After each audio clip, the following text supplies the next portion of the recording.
বদরের পবিত্র রাতে আমি এই পৃথিবীতে আমার আগমন ঘটেছিল।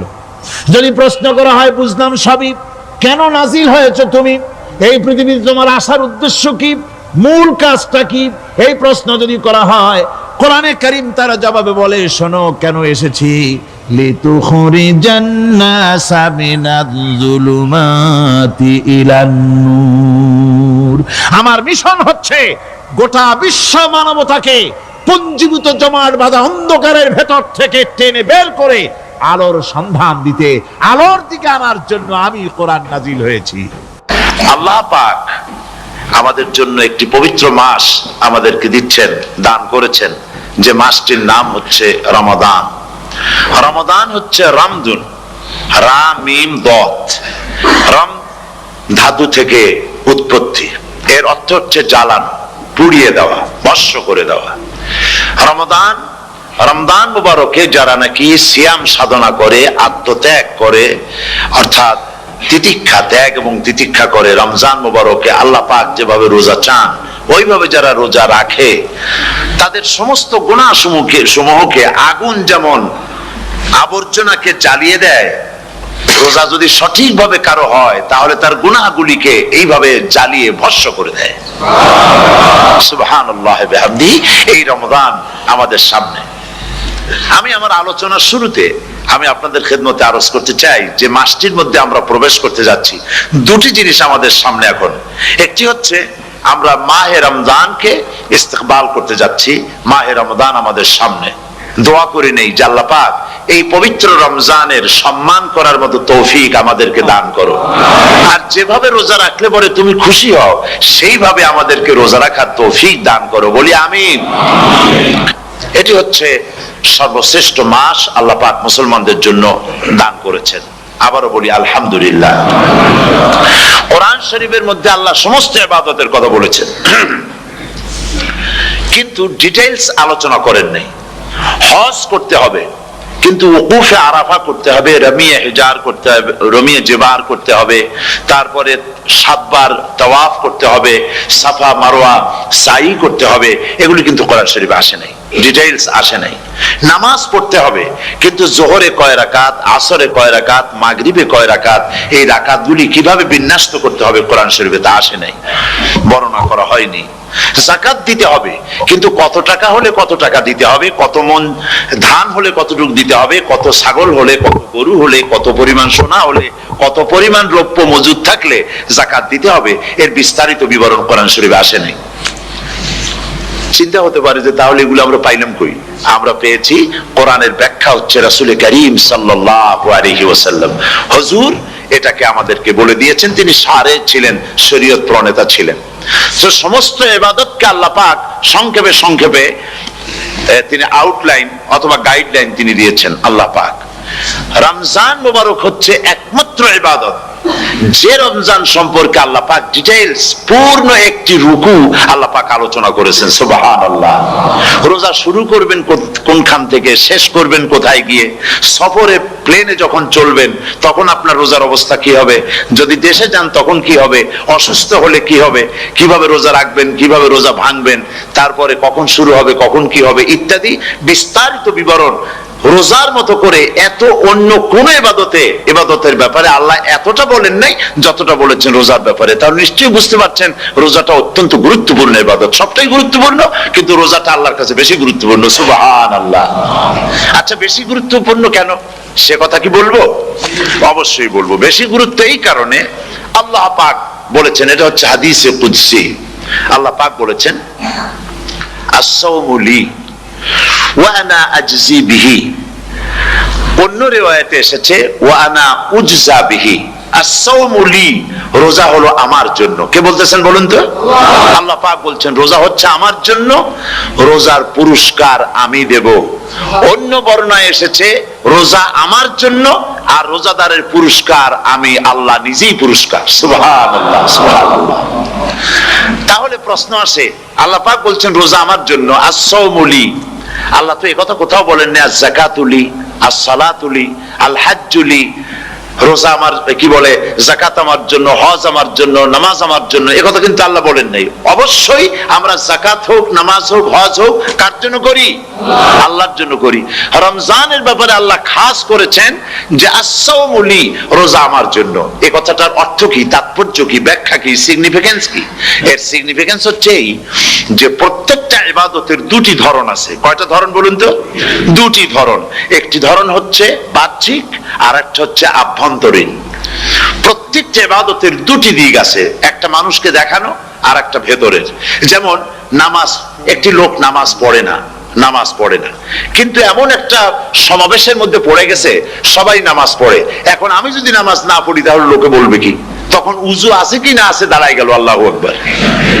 তাহলে দেখা গেল নামাজ আল্লাহর জন্য পড়ে, আবার মানুষের জন্য দেখাবার জন্য করে।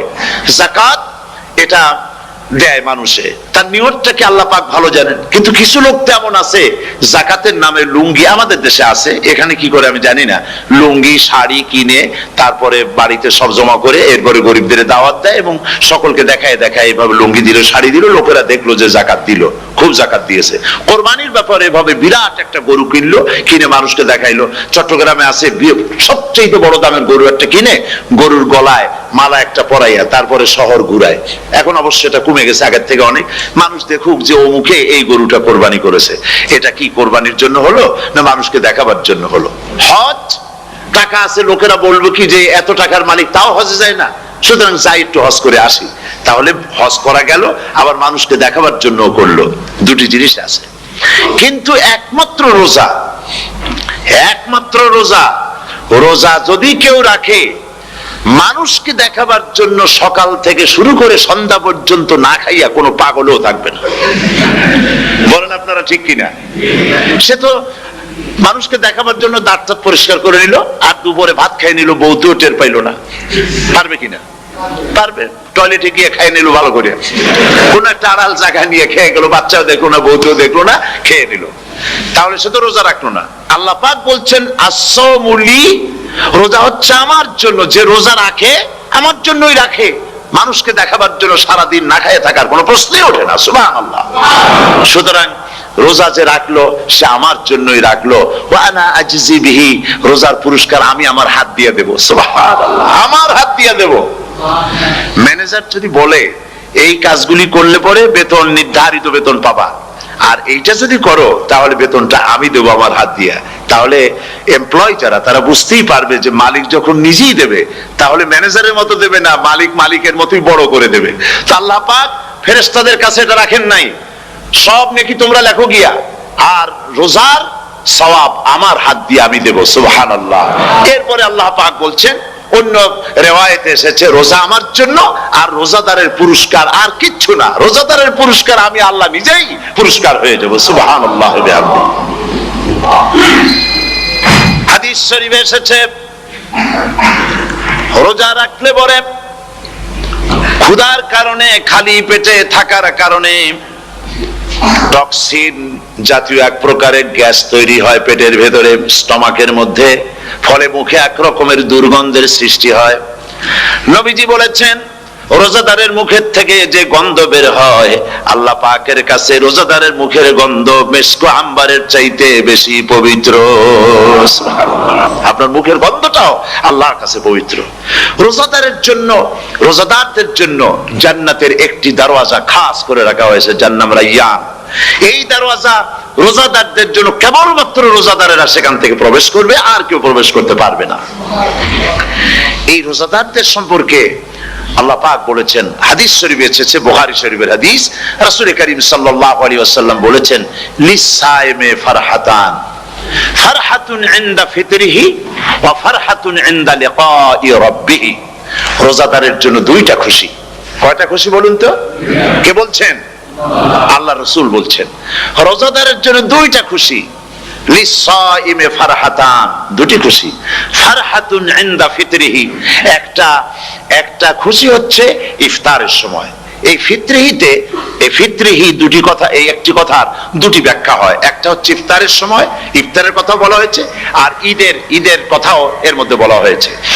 ইফতারের সময় হলো একটা খুশি, আর একটা খুশি হচ্ছে ইনদা লিকাই রাব্বিহি, যখন রোজাদারের সঙ্গে আল্লাহ পাক দেখা করবেন তখন হবে আরেকটা খুশি। তার মানে হচ্ছে রোজাদারদের সঙ্গে স্পেশাল আল্লাহ রাব্বুল আলামিন সাক্ষাৎকারের ব্যবস্থা করবেন। সুবহানাল্লাহ।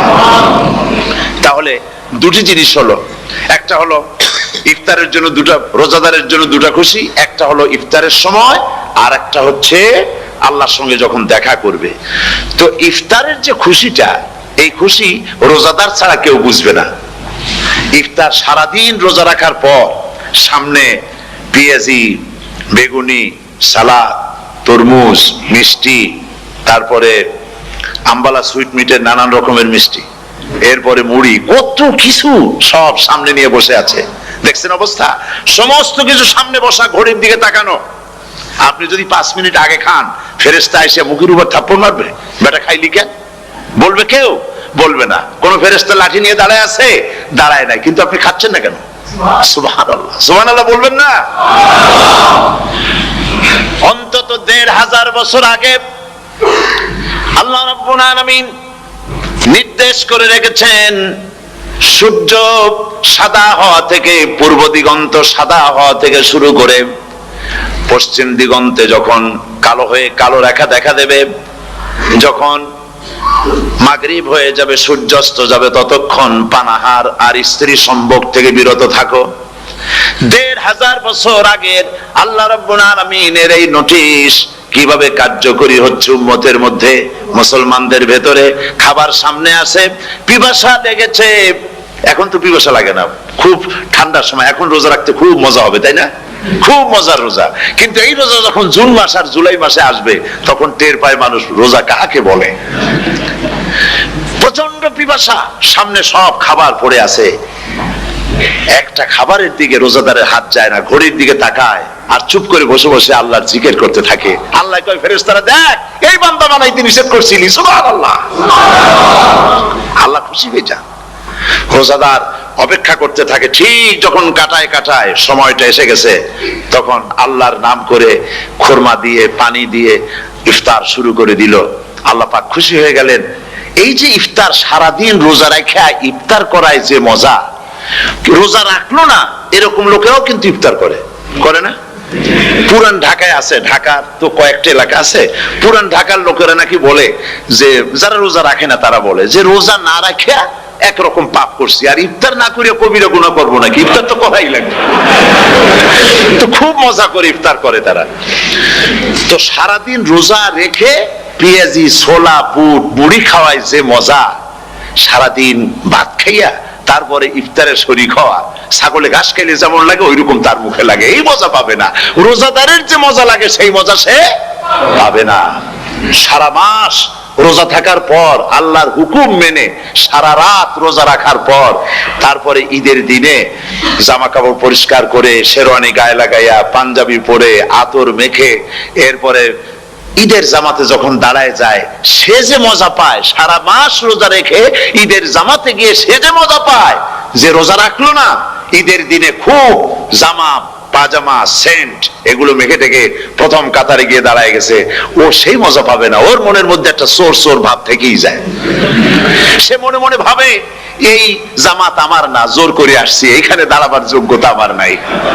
মনের মধ্যে সে একটা অপরাধী ফিল করে, সে ফিল করতে থাকে।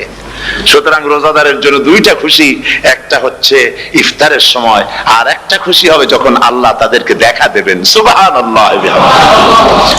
এই রোজা আল্লাহ পাক দান করেছেন। আচ্ছা, কি জন্য রোজা আমাদের দিলেন? এই জন্য দিয়েছেন যে একটা মাস পৃথিবীর মুসলমানরা না খেয়ে থাকুক দিনের বেলায়, ওই না খেয়ে থাকার যে খাবারগুলি বাঁচবে, এগুলি আল্লাহ অন্য কোন এলাকার মানুষদের খাওয়াবেন নাকি? এই জন্য করেছেন রোজা, এই জন্য করেন নাই। রোজার ফজিলত আল্লাহর নবী বলেছেন, রমজান মুবারকের এত ফজিলত, মানুষ যখন কোন ইবাদত করে, আল্লাহ পাক সেই ইবাদতের নেক আমলের সওয়াব 10 থেকে শুরু করে 700 পর্যন্ত বাড়ায় দেন। 10 থেকে শুরু করে 700 বাড়ায় দেন, ইল্লা সাওম, রোজা ছাড়া। নবীজি বলেছেন, রমজান মুবারকে কেউ যদি একটি নফল কাজ আদায় করে, একটি নফল ইবাদত করে, অন্য মাসের একটি ফরজ আদায় করার সওয়াব আল্লাহ পাক নামায়ে আমলে দিয়ে দিবেন। রমজান মুবারকে কেউ যদি একটি ফরজ আদায় করে, অন্য মাসের 70টি ফরজ আদায় করার মতো সওয়াব আমলনামায় আল্লাহ দিয়ে দিবেন। সুবহানাল্লাহ।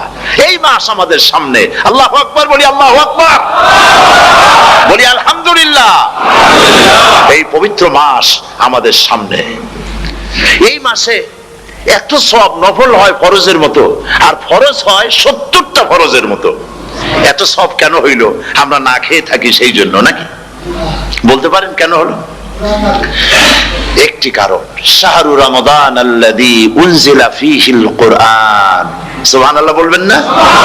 এই রমজান মাস হচ্ছে সেই মাস যে মাসে আল্লাহ রাব্বুল আলামিন কোরআনে কারীমকে নাজিল করেছেন। এই মাসের মধ্যে একটি রাত আছে, খায়রুম মিন আলফি শাহর, যে রাতটি 1000 মাসের চাইতে বেশি গুরুত্বপূর্ণ আল্লাহর কাছে। সুবহানাল্লাহ। একটি রাত 1000 মাসের চাইতে গুরুত্বপূর্ণ। 1000 মাস ক্যালকুলেটর দিয়ে হিসাব করলে দেখা যায় যে 1000 মাসে 83 বছর 4 মাস হয়। তাহলে তার অর্থ কি এই যে একটানা 83 বছর 4 মাস ইবাদত করলে যে সওয়াব হবে, এই রাত্রে ইবাদত করলে সেই সওয়াব হবে? হতে পারে, এরকম হতে পারে, কিন্তু ব্যাখ্যাটা কি? ব্যাখ্যাটা হচ্ছে এই, আরবিতে আলফুন শব্দ দিয়ে 1000 বোঝানো হয় না। আরবিতে যখন আলফুন বলা হয় তাহলে বোঝা যায় সংখ্যাধিক্য, বিপুল সংখ্যা, হাজার হাজার হাজার হাজার, থাউজেন্ডস এন্ড থাউজেন্ডস। এইটাকে বোঝানোর জন্য আরবিতে ব্যবহার করা হয় আলফুন, হাজার হাজার। তাহলে আল্লাহ কি বুঝাতে চাচ্ছেন? আল্লাহ রাব্বুল আলামিন তিনি আয়াত দ্বারা বুঝাতে চান, এর ব্যাখ্যা হচ্ছে এই পৃথিবীর মানবতার কল্যাণের জন্য, এই পৃথিবীর মানুষের ভালাইয়ের জন্য, মঙ্গলের জন্য হাজার হাজার মাস ধরে এই পৃথিবীর মানুষের যে কল্যাণ হয় নাই, এই রমজান মুবারকে একটা রাত আছে যেই রাতে আল্লাহ রাব্বুল আলামিন মানবতার সেই কল্যাণ করেছেন। সেই কল্যাণ কি দিয়ে করেছেন? শাহরু রমাদান আল্লাযী উনজিলা ফীহিল কোরআন, কোরআন নাজিল করে পৃথিবীর মানুষকে সেই কল্যাণ আল্লাহ দিয়েছেন। সুবহানাল্লাহ। বন্ধুগণ, কোরআন, কোরআন কি নিয়ামত আমাদের কাছে! সেই নিয়ামতকে আমরা চিনলাম না, আমরা বুঝতে পারলাম না কত বড় নিয়ামত আল্লাহ আমাদের দান করেছেন। এই কোরআন যেন আপনি শুনতে পারেন, পড়তে পারেন, বুঝতে পারেন, সেই জন্য আল্লাহ রাব্বুল আলামিন শরিয়াত কি সুন্দর ব্যবস্থা করেছে। কোরআন শোনার জন্য রমজান মুবারকে তারাবিহের নামাজের ব্যবস্থা করা হয়েছে। সুবহানাল্লাহ, সুবহানাল্লাহ। যারা সব সময় পড়তে পারেন না, কোরআন তেলাওয়াত জানেন না, অথবা সারা বছর এক খতম কোরআন শরীফ পড়া হয় না, শরিয়াত কি সুন্দর বিধান করলো যে আপনি যেন 30 পারা কোরআন শরীফ শুনতে পারেন। এই ব্যবস্থা তারাবিহের নামাজের মধ্যে শরিয়াত করে দিয়েছে। আলহামদুলিল্লাহ, আলহামদুলিল্লাহ।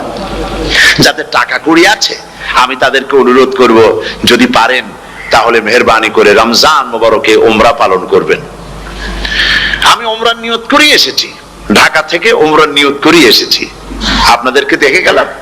আর আমি এখান থেকে ডাইরেক্ট মদিনা মুনাওয়ারায় চলে যাব ইনশাআল্লাহ। লাইলাতুল কদর পর্যন্ত হারামাইনুশ শরীফাইনে কাটাতে চাই, নিয়ত করেছি। আপনারা দোয়া করুন আল্লাহ যেন কবুল করেন। কি মজা যখন আপনি হারামাইনুশ শরীফাইনে যখন তেলাওয়াত শুনবেন, আপনার কাছে মনে হবে যেন কোরআন শরীফ নাজিল হতেছে। সুবহানাল্লাহ। সেখানে তো নামাজের পরে হাত তুলে মোনাজাত করা হয় না, শুধুমাত্র রমজান মুবারকে বেতেরের নামাজের মধ্যে ইমাম সাহেব হাত তুলে মোনাজাত করেন। গত বছর রমজান মুবারকের লাইলাতুল কদরে আমি ছিলাম, গত কয়েক বছর ধরে আল্লাহ যাওয়ার তৌফিক দিয়েছেন দয়া করে। সেখানে লাইলাতুল কদরে পত্রিকাগুলি লিখেছে 30 লাখের উপরে লোক ছিল মক্কা শরীফের, হারাম শরীফে। নামাজ হবে, আজান হবে, ওয়াজ হবে, জিকির হবে, সব আপনার ঘরে বসে আপনি শুনতে পারবেন। আল্লাহ রাব্বুল আলামিন এই ইকদামকে, এই পদক্ষেপকে আল্লাহ কবুল করুন, সবাই বলেন আমিন। এবং প্রত্যেকের ঘরে ঘরে এই রেডিও পৌঁছে যাক, আমরা বলি আমিন। আল্লাহ যেন কবুল করেন। আপনি ঘরে বসে মসজিদের সমস্ত প্রোগ্রাম পেতে পারবেন। আর কি সুন্দর সেখানে যিনি তেলাওয়াত করেন, আজান দেন, আলহামদুলিল্লাহ, তার আজান শুনলে পরে তো মনে হয় যে আমি মক্কা শরীফে চলে গেছি, মদিনায় চলে গেছি। আর তেলাওয়াতও কত সুন্দর, আলহামদুলিল্লাহ। আল্লাহ তার প্রতি রহম করুন, আমরা বলি আমিন। সুতরাং বলতেছিলাম যে এই পবিত্র রমজানুল মুবারক, এটি কি জিনিসটা, কি জিনিসটা বোঝাবার জন্য আমি বলি, যেমন এই ঘড়িটা এটা কেনার পর 2-1 বছর পর এটা ফাস্ট হয় অথবা কি হয়, স্লো হয়ে যায়। তখন এটাকে সারার জন্য আমরা হসপিটালে দেই। হসপিটাল মানে লন্ডন হসপিটাল না, ঘড়িরও হসপিটাল আছে। একটা রমজান মাস আল্লাহ দিলে, নবীজি বলেছেন রমজান মুবারকের মাস আসার সঙ্গে সঙ্গে আল্লাহ রাব্বুল আলামিন তিনি জান্নাতের সমস্ত দরজাগুলি খুলে দেন, আর জাহান্নামের সব দরজাগুলি আল্লাহ রাব্বুল আলামিন বন্ধ করে দেন। সুবহানাল্লাহ। আর শয়তানকে শৃঙ্খল দিয়ে বেঁধে ফেলা হয়, শিকল দিয়ে শয়তানকে বাঁধা হয়ে যায়। এই হাদিসটা যখনই শুনাই বিভিন্ন জায়গায়, লোকেরা বিভিন্ন জায়গায় প্রশ্ন করে, হুজুর কোন তো যে শয়তানকে বাঁধতে হয়, কিন্তু রমজান মাস তো লোকেরা মদ খায়, মিথ্যা কথা কয়, তাহলে শয়তান বাঁধা থাকবো কেমনে? আমি বলি দেখেন, এরও ব্যাখ্যা আছে। এর ব্যাখ্যা হলো এই, কোন কোন ঘড়ি আছে একবার চাবি দিলে 6 মাস চলে, আর একবার চাবি দিলে 2 বছর চলে, আবার চাবি দিলে লাইফ চলে যায়। এরকমের ঘড়িও আছে। কোন কোন মানুষের শয়তানে এমন চাবি দিছে যে চাবিতে 6 মাস চলে, কোনটায় 10 মাস চলে, কোনটায় বছর চলে। রোজার মাসেও যারা গুনাহ করে শয়তানে এমন চাবি দিছে যে রোজার মাসেও বন্ধ হচ্ছে না। এরা শয়তানের খপ্পরে পড়ে গেছে। আল্লাহ এই চাবি থেকে মুসলমানদেরকে হেফাজত করুন, বলি আমিন। জোরে বলেন আমিন। শয়তান থেকে পানাহ কেউ দিতে পারে না, কোন গভর্নমেন্ট পারবে না। ব্রিটিশ গভর্নমেন্ট পারবে নাকি? American government? কেউ পারবে না। শয়তান থেকে পানাহ দিতে পারে কেবলমাত্র কে? ওই আল্লাহ রাব্বুল আলামিন আমাদেরকে শিখায় দিয়েছেন, শয়তানের ওয়াসওয়াসা থেকে আমার কাছে পানাহ চাও। আউযু বিল্লাহি মিনাশ শাইতানির রাজীম। বিতাড়িত মরদুদ শয়তানের ওয়াসওয়াসা থেকে পানাহ চাই, আল্লাহর কাছে পানাহ চাও। আল্লাহ পাক বলেন আমি পানাহ দিতে পারি শয়তানের ওয়াসওয়াসা থেকে। শয়তান থেকে আশ্রয় একমাত্র সিকিউর, নিরাপত্তা পেয়েছেন আল্লাহর পয়গম্বরেরা। সুবহানাল্লাহ। আম্বিয়া আলাইহিমুস সালাম তারা আল্লাহ কর্তৃক নিয়ন্ত্রিত। শয়তানের ক্ষমতা নাই পয়গম্বরদের কাছে যাওয়া। চতুর সীমানার ভেতরে শয়তান প্রবেশ করে কোন নবীকে ওয়াসওয়াসা দিতে পারবে না, বলি সুবহানাল্লাহ। এই জন্য শয়তান থেকে বেঁচে যাওয়া, শয়তানের ওয়াসওয়াসা থেকে বাঁচা খুবই কঠিন। সেই জন্য আল্লাহ পাক বলছে শয়তানকে বেঁধে রাখা হয়, জান্নাতের সমস্ত দরজা খোলা, জাহান্নামের সমস্ত দরজা বন্ধ হয়ে যায়। এই নিয়ামতের মাস আমাদের সামনে। প্রত্যেকটি যখন কোন ওয়ার্কশপ হয়, তো ওয়ার্কশপের জন্য এক একটা কি বলে সিলেবাস থাকে। রমজান মুবারক একটা ওয়ার্কশপ। এই ওয়ার্কশপের মধ্যে একটা সিলেবাস আছে, সেই সিলেবাসের নাম হচ্ছে কোরআন। কোরআন কোরআন কোরআন নাজিলের মাসে আমরা কি কোরআন তেলাওয়াত করি? বলেন। রোজা হচ্ছে, হাদিস শরীফের মধ্যে বলা হয়েছে আস-সাওমু জুন্নাহ, রোজা হচ্ছে ঢাল। রোজা কি কন্ত? ঢাল বোঝেন তো? ঢাল কি? প্রোটেক্টর। আপনি যাদের ময়দানে, যুদ্ধের ময়দানে নিরাপত্তার জন্য বাইরের থেকে আক্রমণকে ভিড়াবার জন্য কি ব্যবহার করেন? ঢাল ব্যবহার করেন। রোজা হচ্ছে ঢাল, শয়তানের সমস্ত আক্রমণ থেকে বাঁচার জন্য রোজা হচ্ছে ঢাল। রোজার দিনে কেউ যদি আপনার সাথে ঝগড়া করে, তাহলে রাসূল বলেছেন তুমি বলো, তুমি ঝগড়ায় প্রবৃত্ত হবে না। তোমার সাথে যদি কেউ ঝগড়া করে, তুমি বলবে ইন্নী সাইম, আমি রোজাদার। আমি তোমার মতো ঝগড়া করতে আমিও পারি, আমি তোমার মতো গালাগালি দিতে পারি, কিন্তু আমি দেব না, ঝগড়াও করব না, গালিও দেব না, মারামারিও করব না, কারণ আমি রোজাদার। সুবহানাল্লাহ।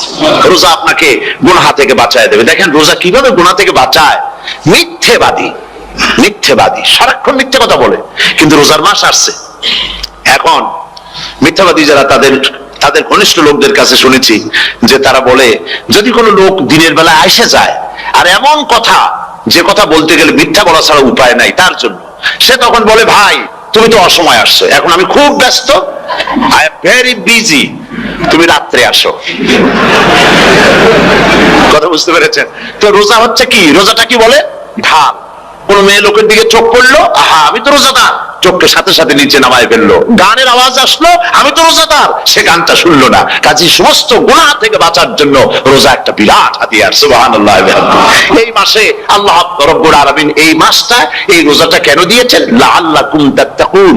ইয়া আইয়ুহাল্লাযীনা আমানু কুতিবা আলাইকুমুস সিয়ামু কামা কুতিবা আলাল্লাযীনা মিন ক্বাবলিকুম লাআল্লাকুম তাত্তাকুন। হে বিশ্বাসীরা, তোমরা যারা ঈমান এনেছো শোনো, আমি রোজাকে তোমাদের জন্য ফার্জ করেছি, যেমন করে ফার্জ করেছিলাম তোমাদের পূর্বপুরুষদের উপরে। রোজা শুধু আমাদের উপরে ফরজ হয়েছে তা না, আমাদের আগে যারা যেসব নবীরা আসছিলেন তাদের উপর রোজা কি ছিল? ফরজ ছিল।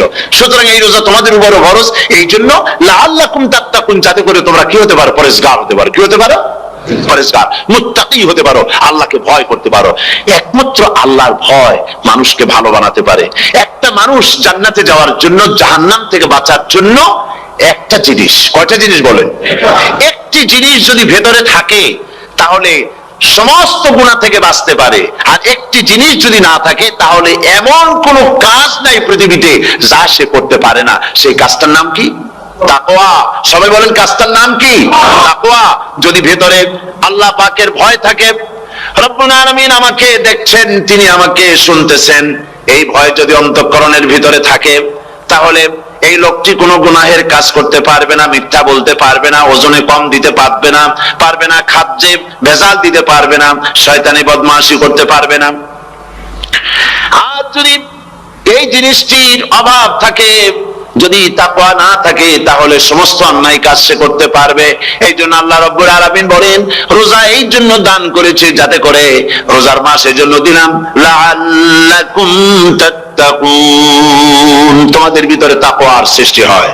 এই ওয়াজ আমি আপনাদের সামনে অনেকবার করেছি। হযরত ওমর রাদিয়াল্লাহু তাআলা আনহু রাতের বেলায় ঘুরতে ঘুরতে দেখেন এক বাড়িতে আলো জ্বলছে, শেষ রাত।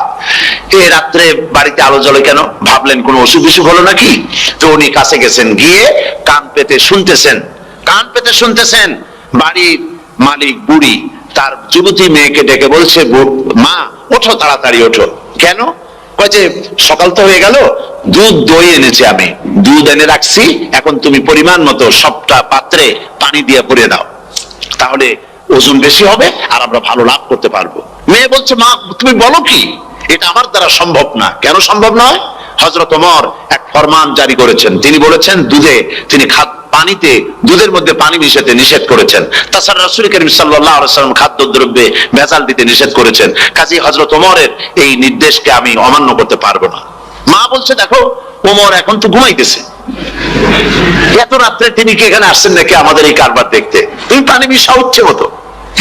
মেয়ে বলছে, মা হযরত ওমর ঘুমাতে পারেন, তার পুলিশেরা, তার গোয়েন্দা বিভাগের লোকেরা ঘুমাতে পারেন, হযরত ওমরের চোখকে ফাঁকি দেওয়া যাবে, হযরত ওমরের পুলিশকে ফাঁকি দেওয়া যেতে পারে, কিন্তু আল্লাহ রাব্বুল আলামিনের চোখকে ফাঁকি দেওয়া যাবে না।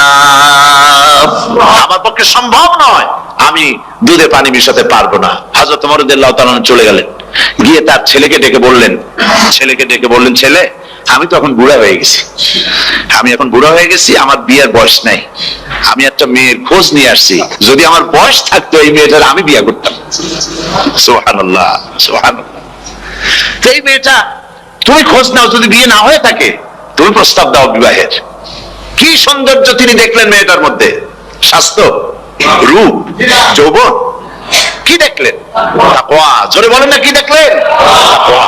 এই তাকওয়া তিনি দেখলেন। এই তাকওয়ার উপরে ভিত্তি করে আমিরুল মুমিনিন, অর্ধেকটা পৃথিবীর প্রেসিডেন্ট, খলিফাতুল মুসলিমিন, আমিরুল মুমিনিন হযরত ওমর তার ছেলের জন্য পুত্রবধূ করে তাকে ঘরে নিয়ে আসলেন। সুবহানাল্লাহ। ফায়দা কি হলো? ফায়দা এই হলো, এই মেয়ের গর্ভে যে মেয়ে হলো, সেই মেয়ের গর্ভে যে মেয়ে হলো, সেই মেয়ের গর্ভে ফারুকে সানি, হযরত ওমর ইবনে আব্দুল আজিজ রাহমাতুল্লাহ আলাইহির মতো ফারুকে সানি আল্লাহ দান করে দিলেন। সুবহানাল্লাহ ওয়া বিহামদি। এটার নাম হচ্ছে তাকওয়া। এই তাকওয়ার ব্যাপারে হযরত ওমর রাদিয়াল্লাহু তাআলা আনহু, তিনি হযরত কাব বিন উবাই রাদিয়াল্লাহু তাআলা আনহুকে জিজ্ঞেস করেছিলেন যে তাকওয়ার একটা ব্যাখ্যা আপনি কি আমাকে বলতে পারেন, তাকওয়ার ব্যাখ্যাটা কি? তিনি বলেন, হ্যাঁ পারি। কি ব্যাখ্যা? তিনি বলেন যে দেখুন, তাকওয়ার ব্যাখ্যা হচ্ছে এই যে সংকীর্ণ একটি রাস্তা, সরু ন্যারো একটা রোড, এই ন্যারো রোডের দুই দিকে আছে কাঁটাযুক্ত লতা পাতা। এই কাঁটাযুক্ত লতা পাতার মধ্য দিয়ে এই সরু রাস্তা দিয়ে আপনি যখন যাবেন তো কিভাবে যাবেন? হযরত ওমর বললেন আমার জামা কাপড় এইভাবে খুব আটোসাটো করে আমরা যাব, যাতে করে গায়ের চামড়াও না ছেড়ে আমার জামাও যাতে না ছিঁড়ে যায়। হযরতে কাব বিন উবাই রাদিয়াল্লাহু তাআলা আনহু বলছেন এটার নামই হচ্ছে তাকওয়া। এটার নাম কি? তাকওয়া। এটার নাম হচ্ছে তাকওয়া। দুনিয়ার অসংখ্য পাপের ভেতর থেকে আপনি চলে যাবেন, পাপ যেন আপনাকে স্পর্শ করতে না পারে। এটার নাম তাকওয়া। বাইন মাছ নিশ্চয়ই খেয়েছেন আপনারা, না লন্ডনে পাওয়া যায় না? পাওয়া যায়। এই বাইন মাছ যারা খেয়েছেন আপনারা, আমি জানি না আপনারা জানেন কিনা, বাইন মাছ কোথায় থাকে? পানিতে থাকে না কাদায় থাকে? মাশাআল্লাহ, বাইন মাছ থাকে কাদার মধ্যে। কিন্তু এই বাইন মাছ যারা ধরেছে তাদের মুখে শুনেছি আমি যে বাইন মাছ থাকে কাদায়, ওকে যখন ধরে টেনে বের করা হয় কাদার মধ্য থেকে, এক ফোঁটা কাদা ওর গায়ে নাই। এই কলুষিত সমাজ, পাপে ভরপুর। গ্রেট ব্রিটেন, আমেরিকা, পাশ্চাত্য, আমাদের দেশ, সর্বত্র পাপ আর পাপ। এই পাপের মধ্যে বাইন মাছ শুধু খাইয়েন না, ওর কাছ থেকে শিক্ষাও গ্রহণ করেন। ও যেমন কাদার মধ্যে থাকে, কাদা ওর গায়ে লাগে না, আপনিও এই সমাজের মধ্যে আপনি আপনার কাজ চালিয়ে যান, পাপ যেন আপনাকে স্পর্শ না করে। আল্লাহ যেন পাপের থেকে আমাদের বাঁচান। আমরা বলি আমিন, সবাই বলেন আমিন। এটার নাম হচ্ছে তাকওয়া। আর তাকওয়া লম্বা জামায় তাকওয়া হয় না, লম্বা দাড়িতে তাকওয়া হয় না, পাগড়ি একটা বানলেই তাকওয়া হয় না। রাসূলুল্লাহ সাল্লাল্লাহু আলাইহি ওয়াসাল্লাম বলেছেন তাকওয়া হা হুনা, হা হুনা, হা হুনা, তিনবার বলেছেন, বুকের দিকে দেখায় বলেছেন তাকওয়া হা হুনা। তাকওয়া হচ্ছে এখানে। এর অর্থ এই নয় যে আমি দাড়িকে আমি ছোট করে দেখছি, জামাকে ছোট করে দেখছি, তা নয়। কিন্তু বলছি যে তাকওয়াটা হচ্ছে অন্তরের ভেতরে। এই অন্তরের ভেতর থেকেই এটার বহির প্রকাশ হতে হবে। আপনার কথায়, আপনার বলায়, আপনার ওঠায়, আপনার বসায়, আপনার চালচলনে, আপনার বিয়ে শাদীতে, আপনার ব্যবসা বাণিজ্যের সর্বত্র তাকওয়ার ছাপ প্রদর্শিত হতে হবে। তাহলেই আমার মধ্যে তাকওয়া এসেছে বলে প্রমাণ হবে। আর এটাই আল্লাহ পাক চান, রমজান মুবারকে তোমাদের মধ্যে তাকওয়া সৃষ্টি হোক। রোজা সম্পর্কে এই কথাগুলি আমি বলে নিলাম। প্রথম 10 দিন শুধু রহমত নাজিল হবে, দ্বিতীয় 10 দিনে আল্লাহ পাক শুধু মাফ করতে থাকবেন, আর তৃতীয় 10 দিনে আল্লাহ পাক জাহান্নাম থেকে মুক্ত করে দিবেন। সুবহানাল্লাহ। রমজানে মক্কা শরীফে, মদিনা শরীফে ছোট্ট একটা বাচ্চাও ঘুমায় না। অন্তত 5-7 বছর, 8-10 বছর বয়স হয়ে গেছে এরকম বাচ্চা সারা রাত্রে 1 সেকেন্ডের মধ্যে ঘুমায় না। সমস্ত লোক জাগে, ফজরের নামাজ পড়তে গিয়ে ঘুমায়। সব সমানে 2 হাতে নেকি কামাই করে। নেকি কামাইয়ের মৌসুমে বাহার। রমজান হচ্ছে নেকি কামাইয়ের বসন্তকাল। আপনারা যেন খবরদার মিস করবেন না, মিস করবেন না, খবরদার। এই মাসটা পুরোপুরি কাজে লাগাবার জন্য মায়েরা, আমার মায়েরা, বোনেরা, মেহেরবানি করে এই মাসটা কাজে লাগাবেন। গীবত গাইবেন না, রাগারাগি করবেন না, ঝগড়াঝাড়ি করবেন না, মিথ্যা কথা বলবেন না, তেলাওয়াত, জিকির, আজগার। আর পুরুষেরাও এই জিকির আজগারের মধ্যে, মানুষকে ভালো কাজের আদেশ করার মধ্যে যা আজকে আল্লাহ আমার দিয়ে বলাইলেন, এই কাজগুলি আমি এবং আপনারা সবাই যেন আমল করতে পারি। আল্লাহ তৌফিক দান করুন। যে ব্যক্তি তওবা করে আল্লাহর পথে চলে, নেক আমল করে, পেছনের জীবনের দোষ ত্রুটি যা করেছেন সবগুলির বদলে আল্লাহ রব্বুল আলামিন নেকি লিখে দিবেন। জোরে বলেন সুবহানাল্লাহ। তার মানে হচ্ছে জীবনে যত অপরাধ করেছিল, তওবা করে যখন ভালো কাজ করবে, আর পেছনের কথাগুলি যখন মনে করবে গভীর রাত্রে, আল্লাহ আমি এই ধরনের পাপ করেছিলাম, চুরি করেছি, ডাকাতি করেছি, জেনা করেছি, মদ খেয়েছি, মিথ্যা কথা বলেছি, এই সব কথা বলে যত অনুশোচনা করবে আর অনুতপ্ত হবে, চোখ দিয়া যত পানি পড়বে, নতুন নতুন করে তার আমল নামে আল্লাহ নেকি লিখতে থাকবেন। জোরে বলেন সুবহানাল্লাহ। রব্বুল আলামিন তার বান্দাকে এত ভালোবাসেন, একজন সাহাবী কতগুলি পাখির বাচ্চা নিয়ে রাসূলের কাছে হাজির হয়েছেন। আল্লাহর নবী বলেন এই পাখির বাচ্চাগুলি আনলা কেন? সাহাবী বলেন হুজুর এই পাখির বাসাটা ভেঙে গিয়েছিল, বাচ্চাগুলি যখন ধরলাম ওর মা আমার মাথার উপরে ঠোকরাতে লাগলো, সে নিজের জীবনের মায়াকে উপেক্ষা করে বাচ্চাগুলিকে হেফাজত করার জন্য আমার উপরে ঝাঁপিয়ে পড়লো। আমি নিয়ে এসেছি এখানে, এই দেখুন ঘরের মধ্যে ঢুকেছে, এখানে ওই পাখিটা এসেছে। আমি রাসূলকে দেখাতে এলাম প্রাণী জগতে মায়ের সন্তানের প্রতি কত মায়া, সেটা দেখাতে এলাম। আল্লাহর নবী বলেন ও সাহাবী, প্রাণী জগতে সন্তানের প্রতি মায়ের কতটুকু মহব্বত তুমি তাই আমাকে দেখাতে এসেছো। শোনো, এই প্রাণী জগতে সন্তানের প্রতি মায়ের যত মহব্বত, তার চাইতে লক্ষ কোটি গুণে বেশি মহব্বত বান্দার প্রতি আল্লাহ রব্বুল আলামিনের। মহব্বতকে, করুণাকে, রহমতকে, ভালোবাসাকে 100 ভাগ করা হয়েছে। 100 ভাগ করে 99 ভাগ আল্লাহ নিজের কাছে রেখেছেন, আর একটা ভাগ তামাম পৃথিবীর প্রাণী জগতে আল্লাহ ছড়াই দিয়েছেন। একটা ভাগ দিয়েছেন সারা দুনিয়ার প্রাণী জগৎ। সেই একটা ভাগে এই শত সহস্র কোটি প্রাণীর মধ্যে যেটুকুন আমরা পাইছি, এতটুকুন মহব্বতে সন্তানের জন্য কলিজায়, সন্তানের কোনো অকল্যাণ হলে কলিজায় পানি থাকে না, সন্তানের কোনো অসুবিধা হলে বা মা বাপের কষ্ট হলে বা কারো কোনো কষ্ট হলে আমরা এই ধরনের আমাদের অবস্থার সৃষ্টি হয়ে যায়। এক ভাগ তামাম পৃথিবীর সমস্ত প্রাণী জগতে ছড়ায় দেওয়ার পর আমাদের অবস্থা যদি এই হয়, তাহলে 99 ভাগ রহমত যার কাছে, বান্দার প্রতি তার মহব্বত কতখানি। আমার বন্ধুগণ, রাসূল পাক সাল্লাল্লাহু আলাইহি ওয়াসাল্লাম বলেছেন, ও সাহাবীরা, একজন লোক উটের পৃষ্ঠে যাচ্ছিল কোথাও, উটের পৃষ্ঠে তার খাবার আছে, পানিও আছে, যেতে যেতে মরুদ্যানের মধ্যে সে বিশ্রাম করলো। ঘুমের থেকে জেগে দেখে উট নাই, খাবার নাই, পানিও নাই। বড় লোকটা কেমন পেরেশান হয়। সাহাবীরা বলেন, হুজুর, উট হচ্ছে মরুভূমির জাহাজ, উট হারায় গেছে, টাকা পয়সা যা ছিল, খাদ্য খাবার ছিল, সব চলে গেছে, এর থেকে পেরেশানি তো আর কিছুই হয় না। হুজুর বলেন, লোকটা খানিকক্ষণ চিন্তা ভাবনা করতে করতে কিছুক্ষণ পর দেখলো উট ফিরে এসেছে, সমস্ত টাকা তার ওই খাদ্য আর পানিও নিয়ে হাজির হয়ে গেছে। বলো কেমন খুশি হয়। হুজুর, হযরত সাহাবীরা বলেন, হুজুর, এর থেকে খুশি আর কি হতে পারে, লোকটার দিল তো ভরে যাবে। আল্লাহর নবী বলেন, ও সাহাবীরা, কোন বান্দা যদি আল্লাহর থেকে নাফরমান হয়ে যায়, নামাজ ছেড়ে দেয়, জিনা ব্যভিচার বদমাশি নাফরমানিতে যদি যখন লিপ্ত হয়ে যায়, উঠারা ব্যক্তি উট পাওয়ার জন্য যেমন পেরেশানি বোধ করে, আল্লাহ রাব্বুল আলামিন তার ওই নাফরমান বান্দার জন্য, আল্লাহ রাব্বুল আলামিন ফিরে আসার জন্য আল্লাহ রাব্বুল আলামিন চান।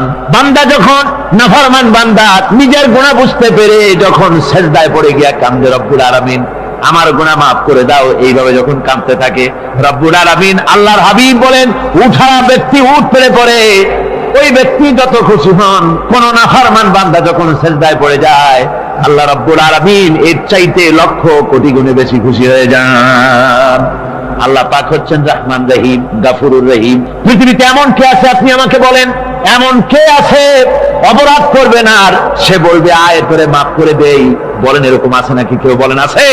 এমনকি বাপ মা ছেলে অন্যায় করেছে, বাপ মার দিল চায় ছেলেটা যদি মাপ চাইতো, বড্ড ভালো হতো, ওর সাথে প্রাণ ধরে কথা বলতাম, বুকের সাথে জড়িয়ে নিতাম, কিন্তু মুখ খুলে বলে না যে অপরাধ করেছিস মাপ চাইয়া যা, এরকম বলে। মাও বলে না, বাপেও বলে না। কিন্তু একমাত্র মহান সত্য রব্বুল আলামিন, বান্দা যখন গুনাহ করে আল্লাহ ডাকে, বান্দারে গুনাহ করেছিস ফিরে আয়, আমি তোরে মাফ করে দেব। গুনাহ করেছিস ফিরে আয়, জিনা করেছিস ফিরে আয়, মদ খেয়েছিস ফিরে আয়, মানুষ হত্যা করেছিস ফিরে আয়, কুফরি করেছিস ফিরে আয়, আগুন পূজা করেছিস ফিরে আয়, মাটি পূজা করেছিস, সূর্য পূজা করেছিস, যা করেছিস না কেন ফিরে আয়, আমাকে ডাক দে, আমি তোর জিন্দেগির গুনাহ আমি আল্লাহ মাফ করে দেব। এই জন্য আল্লাহ রাব্বুল আলামিনকে যখন কোন বান্দা একবার ডাকে, দিল থেকে, কলিজা থেকে একটা ডাক যদি দেয় আল্লাহ, হাজার ডাকের তুলনায় একটা ডাক আল্লাহ, কলিজা থেকে ডাক। এই ডাকটা কোথা থেকে? কলিজা থেকে। দিল সে जुबात निकलती है, असर रखती है, पर नहीं मगर ताकते परवाज रखती है। অন্তর থেকে যে কথা বেরোয় তা প্রভাব বিস্তার করে। কলিজা থেকে যদি কেউ ডাক দেয় আল্লাহ, কলিজার একটা ডাক আলাদা না? বলেন আলাদা কিনা? কলিজা থেকে ডাক, বলেন না সবাই আল্লাহ। কলিজা থেকে একটা ডাক যদি কেউ ভাবে আল্লাহকে ডাক দেয় আল্লাহ, আল্লাহ রাব্বুল আলামিন, বান্দা যখন একবার ডাক দেয় আল্লাহ তখন 70 বার লাব্বাইক বলেন, 70 বার সাড়া দিয়া বলে, বান্দা কি চাও, আমি তোর কাছে হাজির, কি চাস বল, আমার আমি মাফ করে দেব। সুতরাং আল্লাহ রাব্বুল আলামিন বলছেন, আমার কাছে ক্ষমা চাও, মাফ চাও, আমার কাছে মাফ চাও, যত মাফ চাইবে আমি মাফ করে দেব। পৃথিবীতে এমন কেউ নাই যার কাছে বেশি চাইলে তিনি খুশি হবেন। আল্লাহ রাব্বুল আলামিন এমন এক সত্তা, যার কাছে যত বেশি চাওয়া যাবে তিনি তত বেশি খুশি হবেন। হর হামেশা দেনে কো वो तैयार है, जो न मांगे उससे वो बेजार है। যত বেশি চাওয়া যায় আল্লাহর কাছে, আল্লাহ তত খুশি হন। আর যে ব্যক্তি চায় না আল্লাহর কাছে, আল্লাহ তার উপরে বেজার হয়ে যান। ওয়ামান তাবা ওয়া আমিলা সালিহান ফাইন্নাহু ইয়াতুবু ইলাল্লাহি মাতাবা। আর যারা তওবা করে নেক আমল করে তার আল্লাহর দিকে ফিরে আসে, যেমনটি তার আসা উচিত তেমন ভাবে সে আল্লাহর কাছে ফিরে আসে, তার মানে হলো তওবা কবুল করার জন্য, গুনাহ মাফ করার জন্য পৃথিবীতে কেউ নাই। আছে কেউ? গুনাহ কি কেউ মাফ করতে পারে? দুনিয়ায় কেউ পারে? আকাশে কেউ পারে? আল্লাহ ছাড়া কেউ গুনাহ মাফ করতে পারে? যদি মানুষ তওবা করে, রব্বুল আলামিন বলেন সে এমন ভাবে তওবা করে আল্লাহর কাছে ফিরে এসেছে যেখানেই তার আসা উচিত। কথাগুলি শোনার পর আপনারা কি বসে থাকবেন? বসে থাকবেন? যারা বসে থাকবে এইগুলি শোনার পরে আল্লাহ তাদেরকে বলেছেন এরা হলো অন্ধ, এরা হলো বধির, এরা হলো বোবা। আমরা আল্লাহর এই যে কথা, আমরা কি অন্ধ আর বধির আর বোবা হবো নাকি? আমরা হবো না? আমরা অন্ধ নয়, বধির নয়, বোবা নই, বরং আল্লাহ যা বলেছেন, যা শুনলাম সামি'না ওয়া আতা'না, এই 5 দিন ধরে যা শুনলাম আল্লাহর কথা। কার কথা শুনলাম? আর সমস্ত কথা আমরা আমল করবো। জোরে কোন আমিন। আল্লাহ যেন কবুল করেন। জোরে কোন আমিন। আমল করা কি? বসে না থাকা কি? বসে না থাকা হচ্ছে যা শুনলাম, আল্লাহর যা ফরজ, যা হুকুম তা মানবো, আল্লাহ যা নিষেধ করেছেন তার থেকে ফিরে থাকবো, এটাই হলো কাজ। এরপরে রব্বুল আলামিন বলেন والذين يقولون ربنا هب لنا من أزواجنا وذرياتنا قرة أعين واجعلنا للمتقين إماما। রহমানের বান্দা 8ম নম্বর এবং শেষ নাম্বার হচ্ছে এটা বৈশিষ্ট্য এই যে তারা রহমানের যারা খাঁটি বান্দা, আল্লাহর যারা খাঁটি বান্দা, তারা রব্বুল আলামিনের কাছে মুনাজাত করে, আমার রব, আয় আমার আল্লাহ, হাবলানা মিন আজওয়াজিনা ওয়া যুররিয়াতিনা, আমাদের এবং আমাদের স্ত্রীদের আর আমাদের সন্তানদেরকে তুমি দয়া করে আমাদের চক্ষুর শীতলতা বানায় দাও। জোরে বলেন আমিন। ওয়াজআলনা লিল মুত্তাকিনা ইমামা, আর আমার এই সন্তানদেরকে তুমি মুত্তাকিদের ইমাম বানায় দাও। শুধু মুত্তাকি বানায় না, মুত্তাকিদের নেতা বানায় দাও। জোরে বলেন সুবহানাল্লাহ। এই সূরাটা এইটা তখনকার কথা যখন এই মুমিনদের মক্কি সূরা তো এটা, যখন মক্কা শরীফে দেখা গেল যে মুসলমানেরা, যিনি ইসলাম কবুল করেছেন তার বাপ কাফের, যিনি ইসলাম কবুল করেছেন কারো বাপ কাফের, কারো মা কাফের, কারো সন্তান কাফের, কারো মেয়ে কাফের, কারো জামাই কাফের, সব প্রিয়জনেরা কুফরি হালতে আছে। আর এগুলি দেখে তাদের চক্ষুর মধ্যে কাটা বিঁধতেছিল, চক্ষু জর্জরিত হয়ে যাচ্ছিল। নিজের সন্তানের চেহারা যত ভালো হোক, সন্তান যতই শিক্ষা দীক্ষা থেকে যতই উন্নত আর ভালো হোক না কেন, সে যদি জাহান্নামের দিকে অগ্রসর হতে থাকে, কোন নেককার ইমানদার পিতার মনে তা সান্ত্বনার কারণ হতে পারে না। সে তখন আল্লাহর দরবারে, আল্লাহ পাক বলেন ওই মুমিন বান্দারা আমার কাছে দোয়া করে যে রব্বুল আলামিন আমার সন্তানদেরকে, আমার স্ত্রীদেরকে আমার চক্ষুর শীতলতা বানাও, তাদের আমল আখলাক কেমন বানাও যাতে আমাদের চক্ষু ঠান্ডা হয়ে যায়। জোরে বলেন আমিন। জোরে বলেন আমিন। সন্তানদের জন্য আল্লাহর কাছে দোয়া করতে হবে।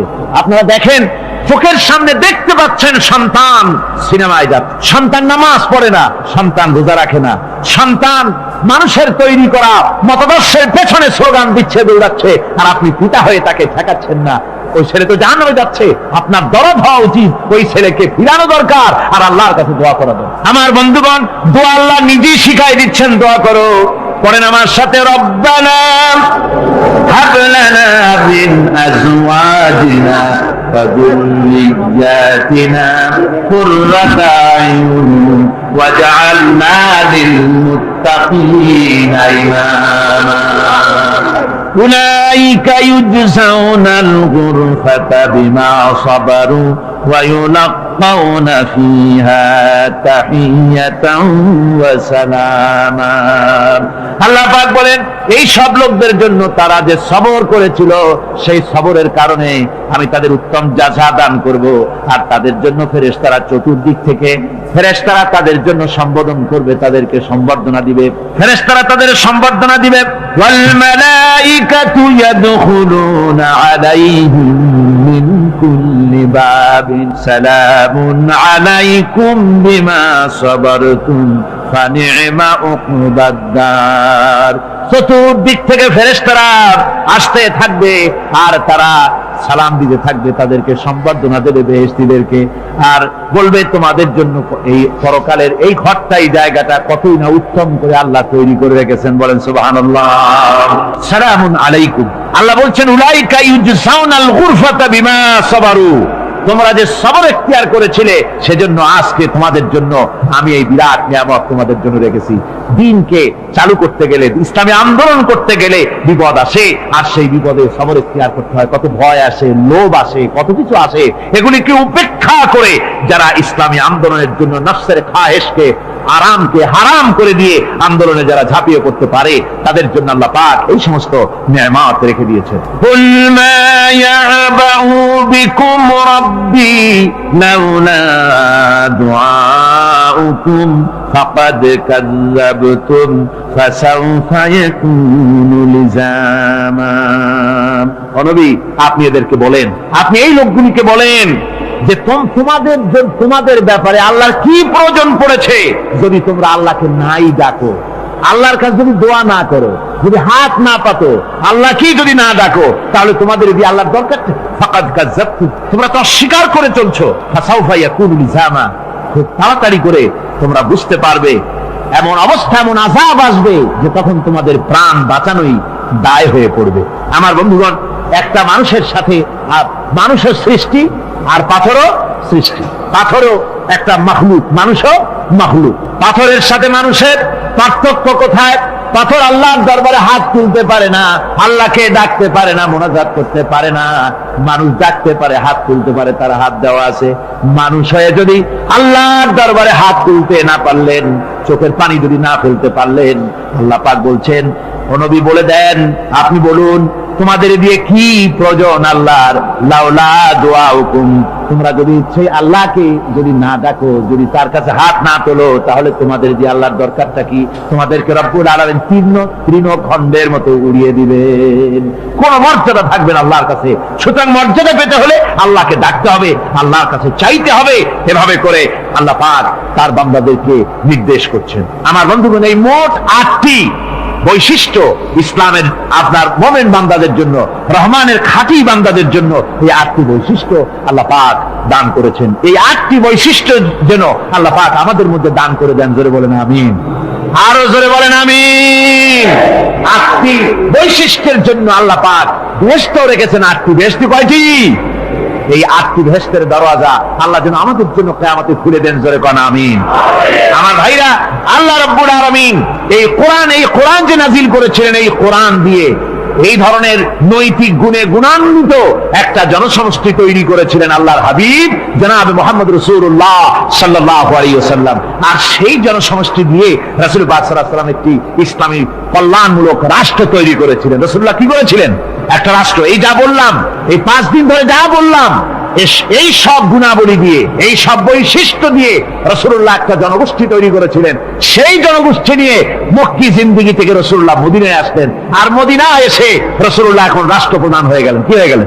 রাষ্ট্রপ্রধান, প্রেসিডেন্ট হয়ে গেলেন। রাসূলুল্লাহ আজকে প্রেসিডেন্ট, রাষ্ট্র হলো। আর কোরআন দিলেন সংবিধান হিসাবে, শাসনতন্ত্র হিসাবে।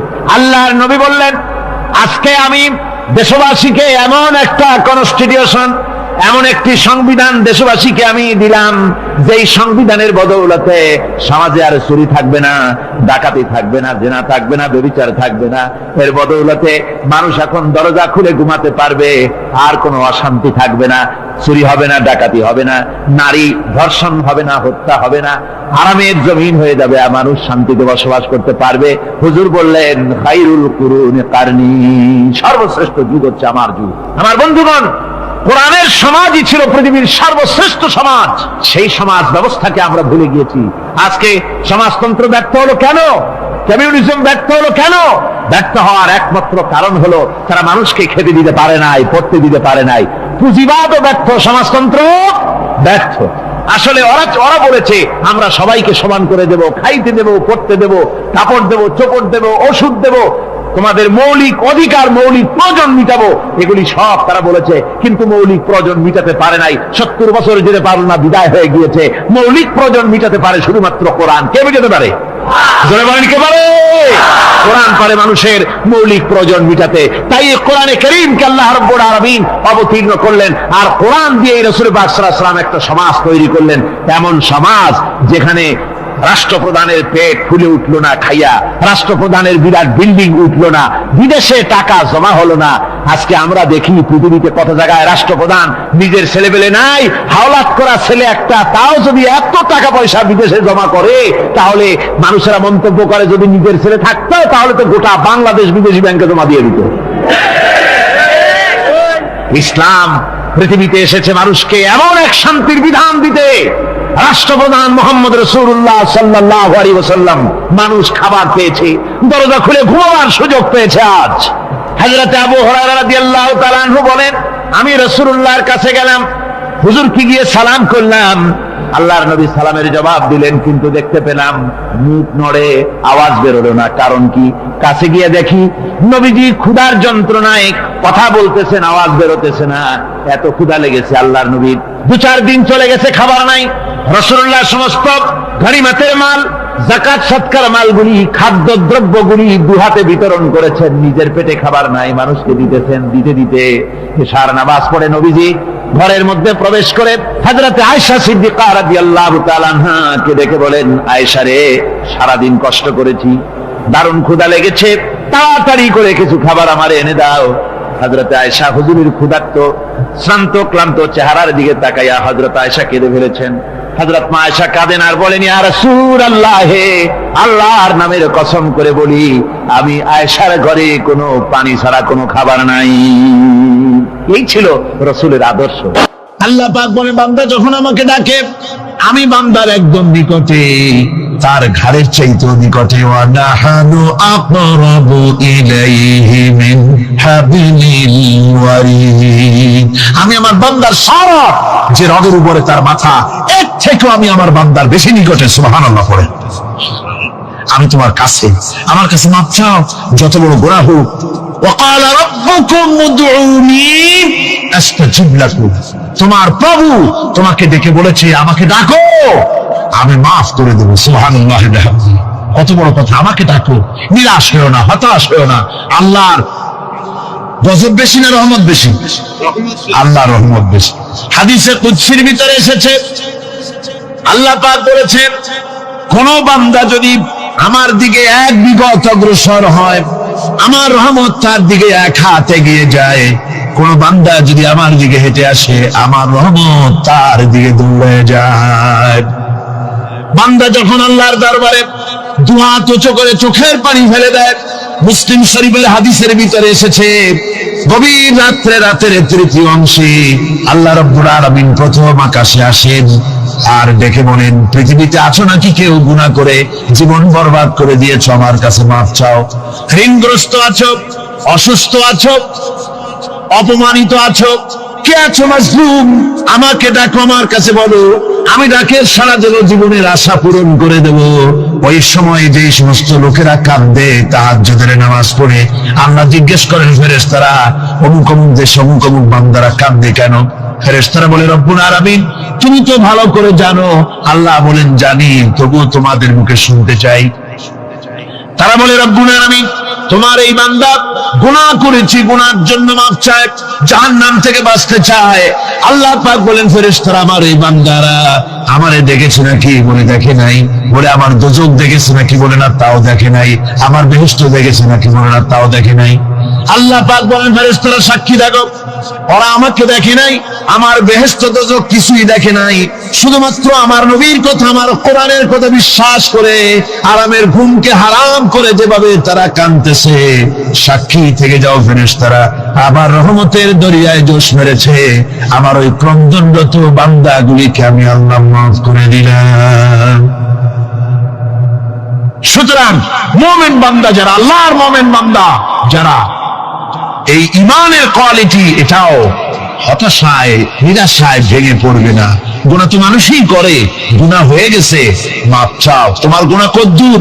তোমার গুনাহ যদি হয় পাহাড় সমান, আল্লাহর রহমত আকাশ সমান।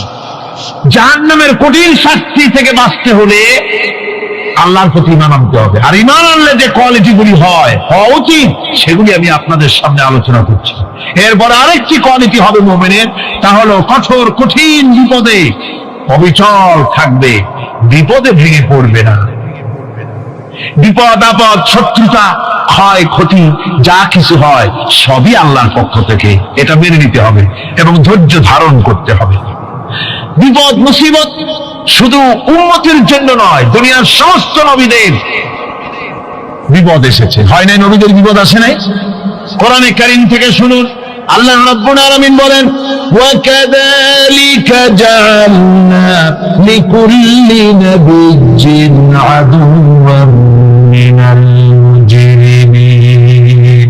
আল্লাহ পাক বলেন, এমনি করে আমি সকল নবীদের শত্রু বানিয়ে দিয়েছি সব পাপিষ্ঠ আর অপরাধ প্রবণ লোকদেরকে।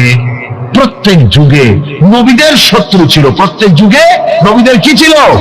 শত্রু ছিল। সে শত্রু কারা ছিল? আল্লাহ পাক বলছেন নবীদের শত্রু ছিল পাপিষ্ঠ আর অপরাধ প্রবণ লোক, এরাই ছিল নবীদের দুশমন। রাসূলগণের অবস্থা যদি এই হয়, তাহলে তার উম্মত, ওই দিনের ধারক বাহক যারা, তাদের বুঝি বিপদ আপদ হবে না? নাকি হবে কিনা?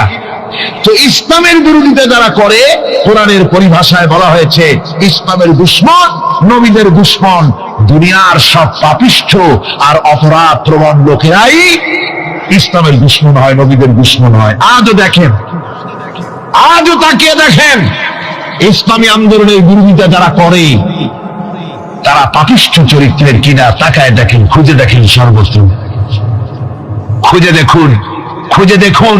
যারা ইসলামী আন্দোলনের বিরোধিতা করে, যারা ইসলামকে মিটিয়ে দেওয়ার চেষ্টা করতেছে, যারা ইসলামকে মৌলবাদ বলে, ইসলামকে সাম্প্রদায়িক বলে, কোরআনে কারীমের কথা কত স্পষ্ট যে নবীদের দুশমন হয়, ইসলামের দুশমন হয় মুজরিম লোকেরা, অপরাধ প্রবণ আর পাপিষ্ঠ লোকেরা। আজও আমরা দেখতে পাই এই শ্রেণীর লোকেরা পাপিষ্ঠ এবং সবচাইতে সমাজের নিকৃষ্ট ধরনের চরিত্রহীন লোক, নামাজ নাই।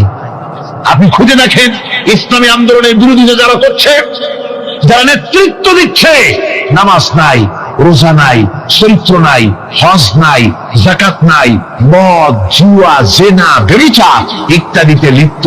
চেহারা দেখলে ছেলেপেলেরা 2 গ্লাস পানি খায় ভর্ষে। কথা ঠিক কিনা কয়? এই হলো অবস্থা। মারে কেন? মুমিনদেরকে, পয়গম্বরদেরকে, সাহাবীদেরকে এবং ঈমানদারদেরকে মারে কেন? তার কারণ হচ্ছে আল্লাহ রাব্বুল আলামিন বলেছেন, ওয়া মা নাকামু মিনহুম ইল্লা আইয়ুমিনু বিল্লাহিল আজিজিল হামিদ। কাফিররা ঈমানদার লোকদেরকে অন্য কোন অপরাধী নির্যাতন চালায় না, নির্যাতন চালায় শুধু এই কারণে যেহেতু মুমিন লোকেরা পরাক্রমশালী, আল্লাহ রাব্বুল আলামিনের দ্বীনকে কায়েম করতে চায়, তার উপরে ঈমান এনেছে, এই কারণেই তারা মারে। ঠিক কিনা কর? যুগে যুগে নবীদের উপরে, সাহাবীদের উপরে যে অত্যাচার হয়েছে, সেই অত্যাচার এই কারণেই হয়েছে, অন্য কোনো কারণে নয়।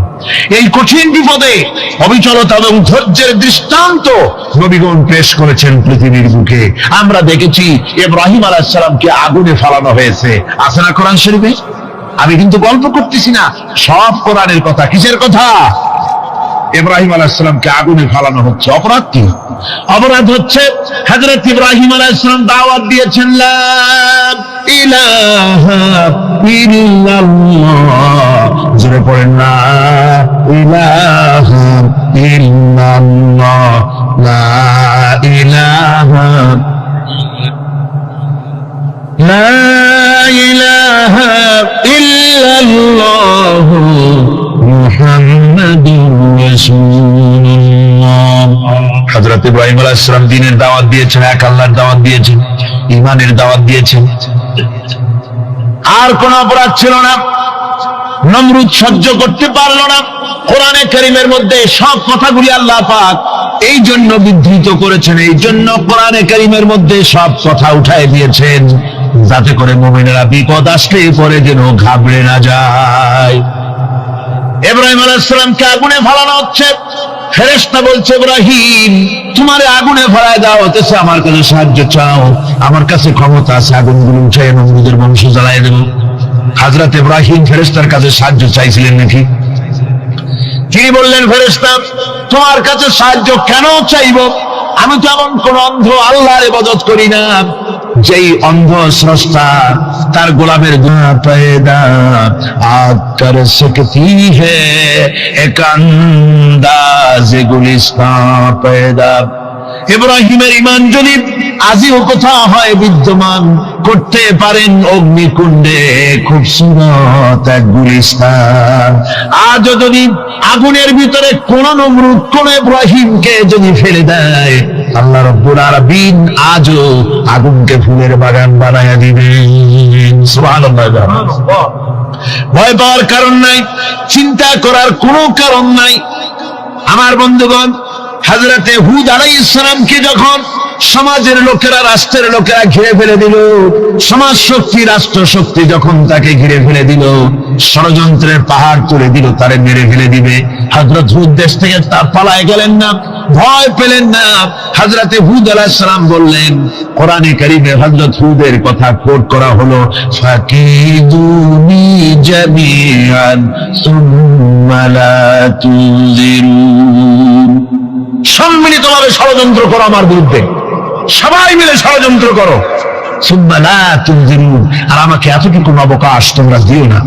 ইন্নী তাওয়াক্কালতু আলাল্লাহি রাব্বি ওয়া রাব্বিকুম, আমি ভরসা করেছি সেই আল্লাহর উপরে যার কুদরতি হাতের ভেতরে, যিনি আমাদের রব তোমাদেরও রব, আর যার কুদরতি হাতের ভিতরে তামাম পৃথিবীর জানগুলি যার হাতে, সে আল্লাহর উপরে ভরসা করেছি। ষড়যন্ত্র যদ্দূর আছে করতে থাকো, আমি ষড়যন্ত্র পরোয়া করি না। সুবহানাল্লাহ। এটাই হলো মুমিনের কোয়ালিটি। শুধু ঈমান, লা ইলাহা ইল্লাল্লাহু মুহাম্মাদুর রাসূলুল্লাহ, গরুর গোশত খাই, আর রবিউল মাস আসতে পরে ইয়া নবী সালাম আলাইকা, ইয়া রাসূল সালাম আলাইকা, তারপরে গরম গরম জিলাপি আর রসগোল্লা খাইলাম খুব বেশি করে, এর নাম মুমিন নয়। মুমিন হচ্ছে তার চলায় ফেরায়, ওঠায় বসায় সাহসিকতার এক আন্দাজ তৈরি হবে সে। আমার ভাইয়েরা, বিপদে অবিচলতা আমাদেরকে পয়গম্বরেরা শিক্ষা দান করেছেন। আমরা দেখতে পেয়েছি বিশ্বনবী জনাবে মুহাম্মদুর রাসূলুল্লাহ সাল্লাল্লাহু আলাইহি ওয়াসাল্লাম হিজরতের রাত, কাফেররা চতুর্দিকে দাঁড়ানো, হযরত জিবরাইল এসে বলেন, ইয়া রাসূলুল্লাহ, কাফেররা চতুর্দিকে ঘিরে দাঁড়িয়েছে, গভীর রাত, এখন হাতে তাদের তরবারি, সকাল হলে পরেই তারা আপনাকে মেরে ফেলে দিবে, তাড়াতাড়ি ওঠেন, মদিনার দিকে চলে যান। আল্লাহ নবী ঘুমের থেকে জেগে হযরত আলীকে ডেকে বলেন, আলী, আল্লাহ অর্ডার করেছেন আমি মদিনায় চলি। আমাদের জাহান্নামে নিয়ে যাচ্ছে, ঠিক কিনা? তুমি সব বুঝো দুলাভাই, এটা বুঝো না, এটা বুঝো না। ভালো মন্দ বোঝার বয়স হয় না, ফিডার খাওয়া, ফিডার। তোমার সব বুঝার লাগে কার? তুমি ভালো মন্দ বুঝো না। আল্লাহর আইন চাই একজনে, মানুষের চাই একজনে আইন। কার আইন উত্তম? আল্লাহ কত বড় বেঈমান তুই, কত বড় বেঈমান। কাইফা তাকফুরুনা বিল্লাহ, আল্লাহর সাথে বেঈমানি কেমনে করো, কেমনে করো? তখন তোমার মুআতাম, তোর কি জীবন ছিল? তুই তো মরা ছিলি। আহিয়াকুম, আমি না তোর জীবন দিলাম। সুম্মা ইউমীতুকুম, আবার কবরে আমি ঢুকাবো। সুম্মা ইউহয়ীকুম, আবার আমি তোরে উঠাবো। সুম্মা ইলাইহি তুরজাউন, শেষ পর্যন্ত আমার কাছে আসা লাগবে, হিসাব দেওয়া লাগবে, বুঝিস? বেঈমান ফামসুফি মানাকিবিহা, আমার জমিনে হাইটা আমার বিরোধিতা কর, আমার দেওয়া পাও। আলাম নাজআলহু আইনাইন ওয়া লিসানাও ওয়া শাফাতাইন ওয়া হাদাইনাহু নাজদাইন।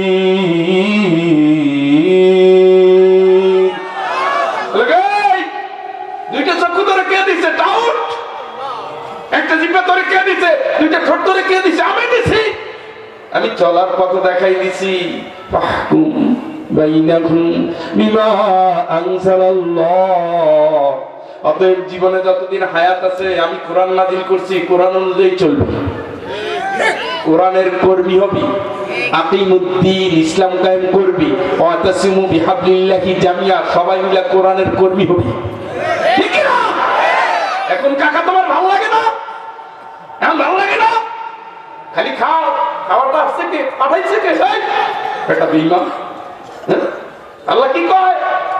দেখাই যাক ফালিয়ানজুরিল ইনসান ইলা তাআমিহি আন্না সাবাবনা আল-মা'a সাব্বা থুম্মা শাকাকনা আল-আরদা শাক্কা ফাআমবাতনা ফিহা হাব্বা ওয়া ইনাবা ওয়া কাদবা ওয়া যাইতুনা ওয়া নাখলা চিৎকার করে বলেন আল্লাহু আকবার। আল্লাহকে কত বড় বেঈমান তুই কত বড় বেঈমান, তুই কত বড় বেঈমান। তুই তাকাই দেখ খাবারের দিকে, কেমনে খাবারটা আসলো, তোর কোন ঠাকুরে দিছে? কত ভাগা, কে দিল তোরে? আমি বৃষ্টির পরে বৃষ্টি দিছি, একবারে বৃষ্টিতে হয় না, বান্দাকে আল্লাহ আরো দেয় আরো দেয়। দেখেন না বৃষ্টি যখন দরকার খালি মেঘের দিকে তাকায় কৃষকেরা। আপনারাই তো, আমি না, আমি কাজের ভয়ে গ্রাম ছাড়ছি। আব্বাকে এইটা কাটুইটা ধরো জ্বালারে, আব্বার কথা শুনে পালাই গেছি ঢাকা। ছাত্র জীবনে ক্লাস 6 থাকতে 6 পরীক্ষা দিয়ে আব্বা কয় এইটা কর ওইটা কর, শীষের ভিতরে ঠান্ডার মধ্যে কয় বাজু এদিকে আয়, কাছে নিয়ে আয়, তোর মা পরে মানা করেন কিন্তু গেলাম। কিন্তু একদিন ভাইকে গেছি ঢাকা, কাজের ভয়ে গেছি। এই জন্য শীত গ্রীষ্ম আমি টের পাই কম, কিন্তু আপনারা তো বৃষ্টি চান, এই বৃষ্টি তো হবে না, বলেন কি না? আল্লাহ মেঘ দাও, আল্লাহ বৃষ্টি দাও, বৃষ্টি দাও, বৃষ্টি দাও, আল্লাহ বৃষ্টি দাও। কয় আল্লাহ তোরে এত চাও, এই মেঘ ইসরাফিল, এই ইসরাফিল, আবার বান্দা পানি চাই, দেখো না, রেডি হও, রেডি কর। বিভিন্ন জায়গা থেকে পানি আছে। حتى إذا قلت سحابا ثقالا سقناه لبلد ميت চিৎকার করে বলেন আল্লাহু আকবার। এই জোরে বলেন আল্লাহু আকবার। তোরা যখন পানি চাও আমি আল্লাহর কাছেই তো চাও, তোদের কষ্ট দেখে আমি মেঘের এক করি, জল কণাগুলো মিলে মিলে মিলে মিলে ভারী মেঘ হয়ে যায়। এরপর মিকাইল আলাইহিস সালাম রে বলি ওটারে ধাক্কা ধাক্কা দে, ধাক্কা দে, ধাক্কা দে, লিবালাদিন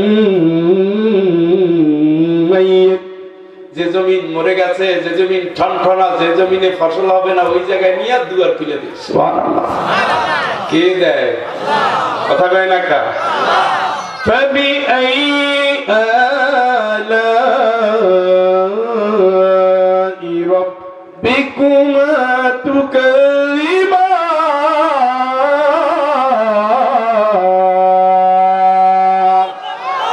আল্লাহ কে তোর এত পাওয়ার, তুই আমার কোন নিয়ামত অস্বীকার করবি? দেখি কোন নিয়ামত তুই অস্বীকার করবি, কোন নিয়ামত অস্বীকার করবি?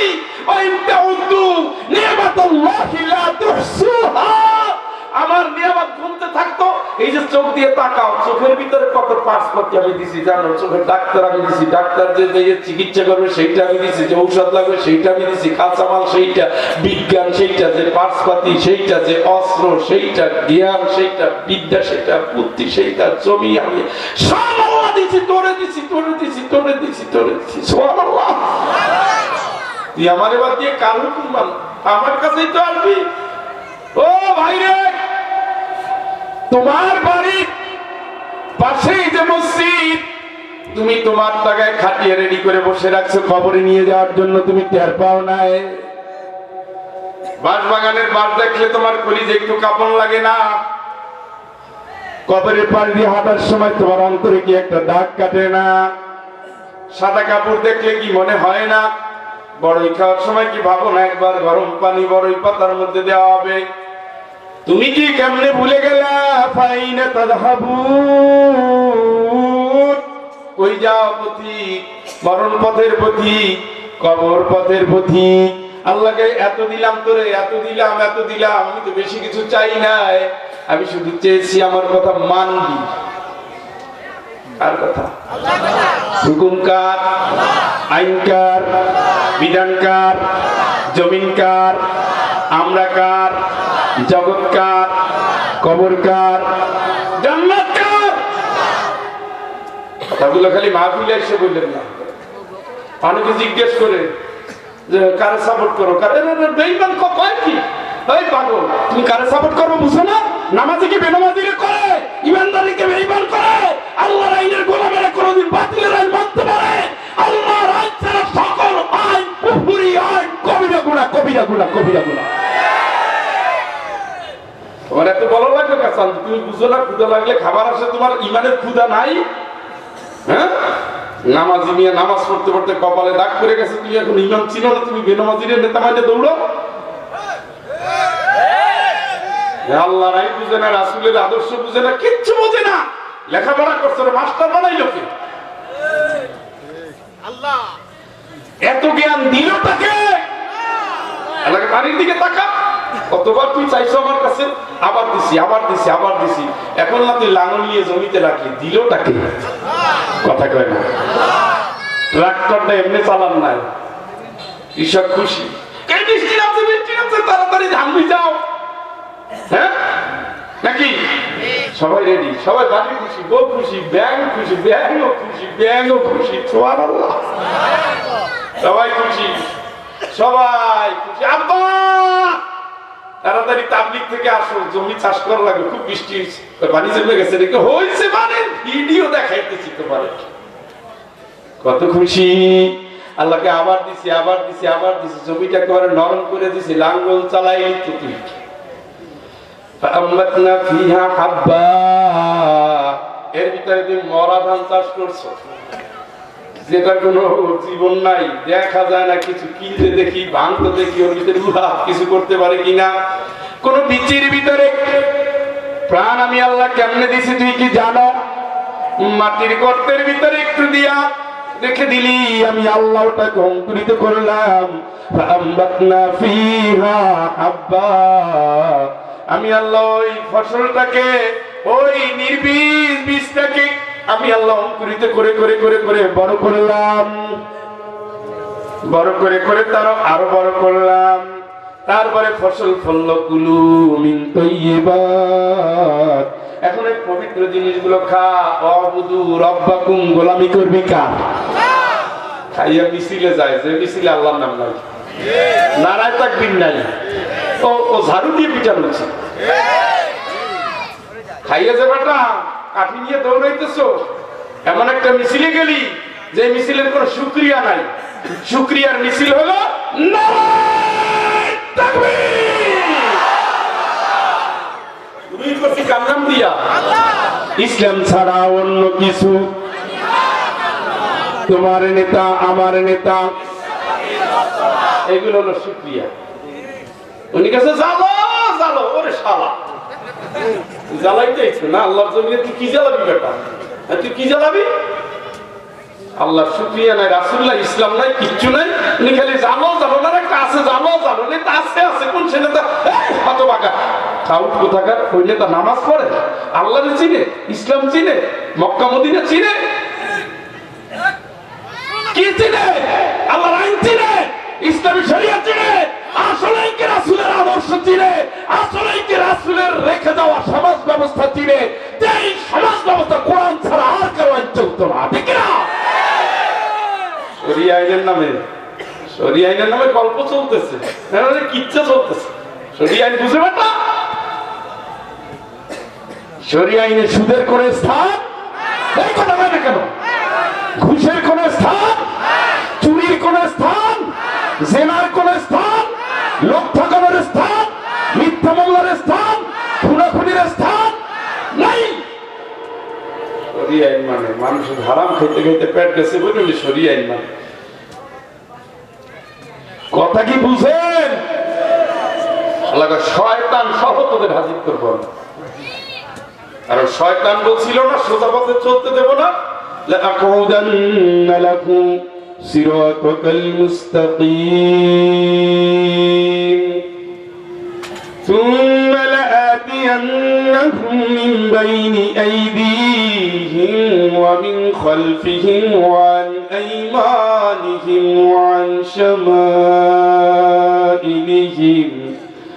ولا تجد أكثرهم شاكرين।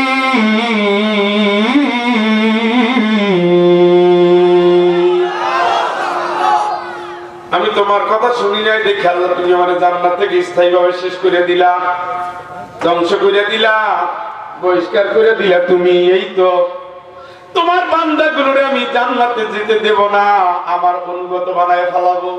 ডান দিক থেকে বাম দিক থেকে সামনে থেকে পিছন থেকে চারিদিক থেকে আমি এমন ভাবে কুমন্ত্রণা দেব, ওয়ালা তাজিদু আকতারাহুম শাকিরিন, তোমার অধিকাংশ মানুষই আর শুকরিয়া করবে না, খালি কুফরি করবে, খাইবে তোমার, গুণগান গাইবে আমার।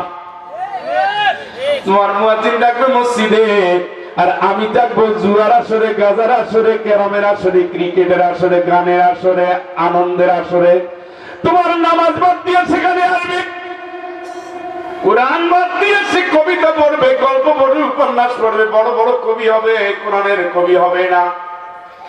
বড় বড় বুদ্ধিজীবী হবে ঠিকই, সেই বুদ্ধিজীবীর মাথার ভিতরে ইউরোপ থাকবে, ইন্ডিয়া থাকবে, আমেরিকা থাকবে, কোরআন নবী মুহাম্মাদের আদর্শ কোনটাই থাকবে না। আমি তার শিল্পী বানাবো, সেই শিল্পীটা দুনিয়ার টাকা কামাই করবে শুধু, তার গানের ভিতরে মানুষের চরিত্র নষ্ট হবে। এত রাতে কেন ডাক দিলি, আয় মধুমালতী ডাকে আয়, যদি মন কাঁদে ফিরে এসো এক ভরসায়, হাজার রকমের লুচ্চামি চরিত্রহীন বুক ফাইটা যায়। এই জাতীয় গান গায়া গায়া সমাজে মাতাল তৈরি করবে, উন্মাদনা সৃষ্টি করবে, চরিত্রহীন পরকীয়ার সমাজ গড়বে। আমি ওরে শিল্পী বানালে নাচবে গাইবে, আমি ওরে কবি বানালেও কবিতার ভিতরে আমি আল্লাহরে চিনবে না, তোমারে চিনবে না আল্লাহ। আমি যদি ওদের বুদ্ধিজীবী বানাই, ও বুদ্ধিজীবীরা শিরকের দেশ, মুশরিক দেশ, কুফরি দেশকে প্রেজেন্টেশন করতে গিয়া ইসলামের দেশগুলোর সব সময়, ইসলামী বিষয়গুলোর সব সময়, ইসলামী ব্যক্তিদেরকে সব সময় ইনসাল্ট করবে, নিচু করবে, মিথ্যা কথা দিয়া, দুনিয়ার বয়ান তৈরি করে দিয়া আলেম ওলামা ইসলামের বিরুদ্ধে সে বক্তব্য দিবে, ঠিক কিনা? ওরে আমি যদি নেতা বানাই, ওর কর্মসূচির ভিতর দিয়ে তোমার কোরআনকে সরাই দিবে, ইসলামকে সরাই দিবে, রাসূলের আদর্শ সরাই দিবে। ওরে তুমি যেখানে ফিট করো সেই জায়গায় গিয়েও আমার গোলামি করবে।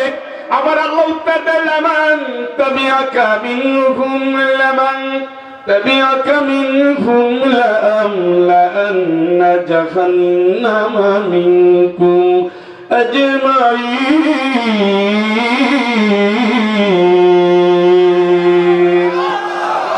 আমারে বাদ দিয়ে যদি তোর গোলামি করে, আমি আল্লাহ সাফ সাফ জানাই দিলাম, ওগুলোরে জাহান্নামে ভরে ফেলবো। আমি আল্লাহর এতে কোনো দয়া মায়ায় টান পড়বে না, ঠিক কিনা? ওয়াদা কার ওয়াদা? আমার সামনে করেন। এখন তো দরা কাকু মানকার জিবায় পইরা গেছো রে, এখন আল্লাহ কয় উবসুরুল্লাযীনা যালামু আসওয়াজুহুম, জালিমদের বংশ সহ সঙ্গী সাথী সহ আমি আল্লাহ হাজির করব। আমি আল্লাহ হাজির করেই ক্ষান্ত হব না। ফামা রাব্বিকা লানাহশুরান্নাহুম ওয়াশ-শায়াতিন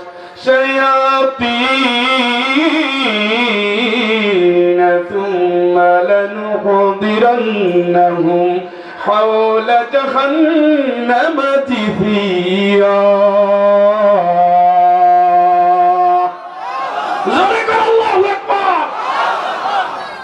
বলছি কি কথা, আমি আপনাকে জাহান্নাম থেকে বাঁচানোর জন্য আসছি ভাই, আমি যাই লাভ। আপনি আমার চেয়ে লেখাপড়া তো বেশি করেন না, শোনা অনেক পড়তে পড়তে টাক মাথা হয়ে গেছে, পড়তে পড়তে পড়তে পড়তে পড়তে পড়তে ঝাঁঝরা হয়ে গেছে। এই বাগার পাড়া আমার দোস্ত আর আমি পাল্লা দিয়ে পড়ছি। আমাদের স্বপ্ন ছিল আমরা সর্বোচ্চ জায়গায় যাব, বাগারপাড়া ধল গ্রামে ডক্টর রিজাউল আর আমি দুই দোস্ত।